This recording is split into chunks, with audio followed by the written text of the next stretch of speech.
for yielding to me.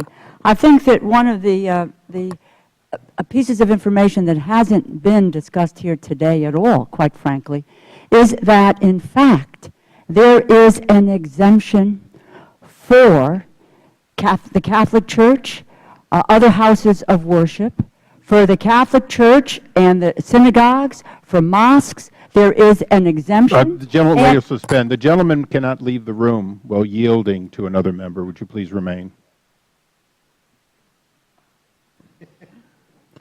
The gentleman has yielded back his time. We now go to the gentleman from Texas, Mr. Chairman. Mr. Farenthold. Mr. Chairman, the gentleman is standing right there. The gentleman has returned. Is the gentleman going to remain, please? Yeah, he was standing right there. Yeah, right he did. here, Mr. Chairman. Let the lady talk. The gentlelady may Please continue. take your hands off me. Thank you. I appreciate that, Mr. Chairman. I also just appreciate the opportunity to be on this, to be here today, and I know I'm not a member of this committee. So I appreciate that, but I also appreciate the opportunity to be able to speak at this, in this forum.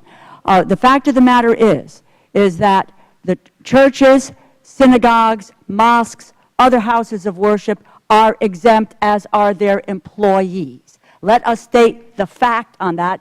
And most recently, we've had a Supreme Court decision that upheld the opportunity for those houses of worship to be able to hire whomever they want, so that the church is exempt, their employees are exempt. Understand that what we're talking about here today, and I will speak about the Catholic Church as a provider and as an employer.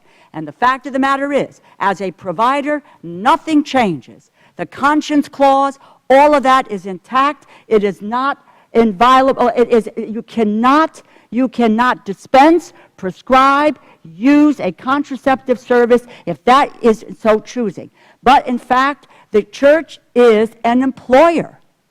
And as an employer, and now particularly under the accommodation that was made, that there has to be provided for people who work for that entity to be able to get insurance coverage that includes the recommendations of the Institute of Medicine, which is a medical independent research body that was asked to come up with what are the essential preventive services that women would need for health care. And amidst them, there is contraceptive coverage. The gentleman's time has expired. We now go to the gentleman from Texas, Mr. Farenthold. Talk about abridging freedom of speech.